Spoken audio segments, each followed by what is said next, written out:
और news 18 India पर राहुल गांधी के इस एक्सक्लूसिव इंटरव्यू के बाद देश भर में सियासी हलचल भी बढ़ गई।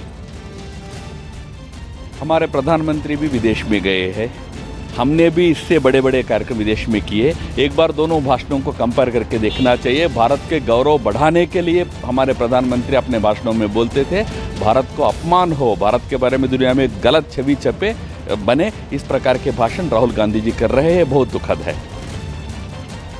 सपा बसपा ने अपने गठबंधन में कांग्रेस को जगह देने से मना कर दिया। रिजेक्ट होने वाली कांग्रेस पार्टी अभी 80 सीट पर लड़ने के अवसर की बात कर रही है। ये इस प्रकार की कांग्रेस की जो अवस्था है वो उसको दिखाती है। और मेरा ये मानना है कि राहुल गांधी के लिए जो एक सीट छोड़ा है, पिछले 15 साल से जो राहुल गांधी लगातार अमेठी से जीत रहे हैं, रायबरेली से सोनिया गांधी जीत रही हैं, ये केवल उनकी कोई जलवा नहीं है, ये बसपा सपा उनकी दया भिक्षा पर राहुल गांधी वहाँ से चुनाव जीतते हैं। यदि असली चुनाव होगा अमेठी में, होता 2014 में, 2009 में, राहुल गांधी कब के घर बैठ जाते। और करीब 3 साल बाद दिल्ली पुलिस ने जेएनयू में देश विरोधी नारेबाजी करने के मामले में चार्जशीट दायर कर दी है। 1200 पेज की इस चार्जशीट में उस वक्त के छात्र संघ के अध्यक्ष कन्हैया कुमार समेत 10 छात्रों को आरोपी बनाया गया है। कन्हैया कुमार के अलावा इस चार्जशीट में अनिर्बान भट्टाचार्य और उमर खालिद के भी नाम शामिल हैं। चार्जशीट में सभी लोगों को देशद्रोह, दंगा फैलाने और गैरकानूनी तरीके से सभा करने का आरोपी बनाया गया। चार्जशीट में पुलिस ने दावा किया है कि प्रदर्शन करने के लिए जेएनयू प्रशासन से इजाजत नहीं ली गई थी। इसके अलावा इस प्रदर्शनकारियों का कन्हैया कुमार ने नेतृत्व किया था। पुलिस सूत्रों के मुताबिक इस मामले में सबूत के तौर पर घटना के वक्त के कई वीडियो फुटेज जांच के लिए भेजे गए, जिनकी रिपोर्ट पॉजिटिव पाई गई है। साथ ही मामले में पुलिस ने कुछ एबीवीपी के छात्रों और जेएनयू के सुरक्षा कर्मियों को गवाह बनाया।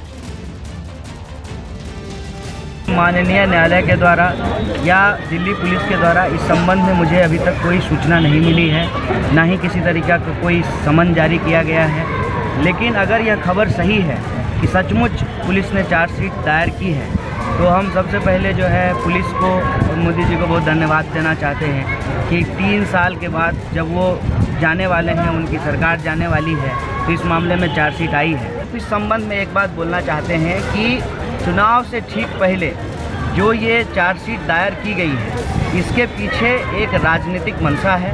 राजनीतिक मंशा इस रूप में है कि सरकार हर मोर्चे पे विफल हो चुकी है।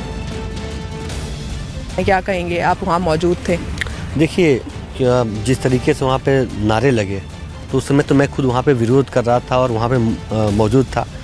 अब 3 साल लगे हैं, जो मुझे लगता है कि जिस तरीके से हम लोग जो वहाँ पे वीडियो दिए गए थे, जो मोबाइल में वीडियो बनाए गए थे यहाँ के आम छात्रों जिसके द्वारा हम लोग द्वारा दिए गए दिल्ली पुलिस को, उसके साथ साथ जो वहाँ पे मीडिया मौजूद थी और तमाम ऐसे लोग थे जिन्होंने वीडियो बनाया हुआ था, उसके जांच की जब CFSL लैब गई, तो वहाँ से जांच होने के बाद अभी आई है, तो मुझे लगता है कि उसके बाद दिल्ली पुलिस यहाँ पे अपना चार्जशीट दायर कर रही है जो लोग दोषी हैं, और मुझे पूरा भरोसा है कि आने वाले दिनों में इनके खिलाफ कड़ी से कड़ी कार्रवाई की जाएगी। और रही बात कि आप परमिशन लिए या नहीं लिए, मुझे लगता है कि मैटर ये नहीं करता है। मैटर ये करता है कि आपने जब लेटर दिया था तो किसी और नाम से दिया था, और जब आपने वहाँ पे साबरमती ढाबा पे जब आपने प्रोटेस्ट किया तो देश विरोधी नारे लगाए वहाँ पे। मतलब सौरभ, आप ये कह रहे हैं कि जब परमिशन लेने की बात आई थी कन्हैया कुमार की तरफ से, तो परमिशन कुछ और बोल के लिया गया था और किया कुछ और गया था। देखिए, जो उनका ग्रुप था, जो 10 लोग का ग्रुप था जिसके नाम से उन्होंने पोस्टर किया, जिसमें अनिर्बान और उमर खालिद दोनों लोग थे, तो उसमें सीधे तौर से जो कैंपस में पोस्टर लगाया गया था वो कुछ और था, और जो पता चला था एडमिनिस्ट्रेशन के तहत से कि वहाँ पे उन्होंने कुछ और बताया था। इसमें इनके कुछ प्रोफेसर जो इसमें डीन ऑफ स्टूडेंट थे वो भी इनके साथ मिले हुए थे। तो ये कहीं ना कहीं एक जो अफजल गैंग की लॉबी है, जो अर्बन नक्सल्स हैं, वो उनका किया धरा है, प्री प्लानिंग था इस कैंपस में कि कैसे हम देश विरोधी नारे लगाएं, कैसे यूथ को हम मोटिवेट करें जो खुद भारत की एकता, अखंडता और संप्रभुता के खिलाफ जाएँ। तो एक सोची समझी इनकी साजिश है, और ये एक ऐसे फोर्सेज हैं मुझे लगता है कि जो कि देश के दुश्मनों के साथ मिलके इस कैंपस में, इस देश में काम कर रहे हैं।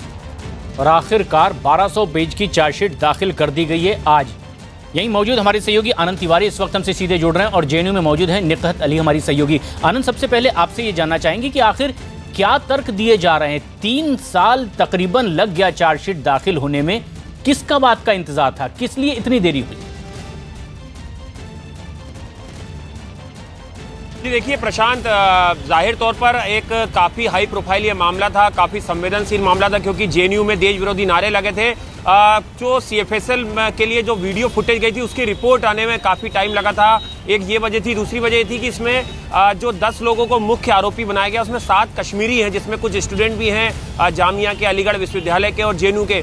उन तमाम लोगों से पूछताछ हुई थी उसमें, इसलिए ये समय लगा है। इसके अलावा 36 और लोग थे जिनको 12 नंबर कॉलम में रखा गया, उन तमाम लोगों के उनके स्टेटमेंट लिए गए। इसके अलावा 90 गवाह, दिल्ली पुलिस ने बताया कि इसमें 90 गवाह थे, जिसमें जेएनयू एडमिनिस्ट्रेशन के लोग थे, जेएनयू के जो सिक्योरिटी गार्ड थे, इसके अलावा एबीवीपी के जुड़े लोग थे, जो आयोजन कमेटी में लोग थे, तमाम ऐसे लोग थे।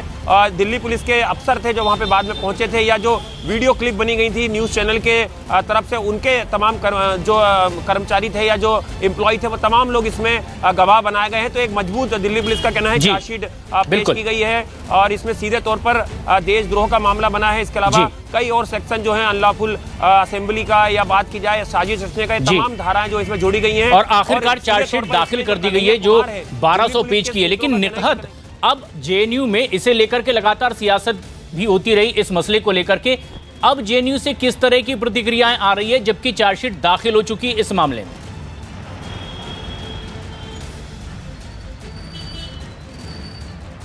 जी प्रशांत, यहाँ पे अलग अलग तरीके की जो प्रतिक्रियाएं हैं वो सामने आ रही है। जेएनयू छात्र संघ के जो उपाध्यक्ष है और जनरल सेक्रेटरी है, उनसे मैं लगातार इस पर बात कर रही हूँ। और जब कोर्ट ये भी पता लगा कि मामले की कल सुनवाई होगी और चार्जशीट दाखिल कर दी जा चुकी है, उनके बाद भी उससे पूछा गया तो इनका कहना है कि अभी जेएनयू छात्र संघ के लोगों का कि एक चुनावी मुद्दा है, चुनाव को देखते हुए इसको उठाया गया है, वरना 3 साल बाद इस तरह की इस बात को दोबारा से उठाने का क्या मतलब है। कहीं कन्हैया कुमार बेगूसराय से चुनाव लड़े, कहीं उसकी वजह से तो नहीं किया गया। वहीं एबीवीपी के छात्र जिन्होंने कंप्लेंट की है वो लगातार ये बोल रहे हैं कि कम से कम 3 साल बाद ही सही चार्जशीट दाखिल तो हुई। इन्होंने उनका कहना है कि उनका आरोप है सीधा कि कन्हैया कुमार और बाकी जो उमर खालिद था, उन्होंने उनके सामने ही देश विरोधी नारे लगाए हैं। और आरोप इस तरह के लगते रहे, लेकिन अब चार्जशीट दाखिल हो चुकी है।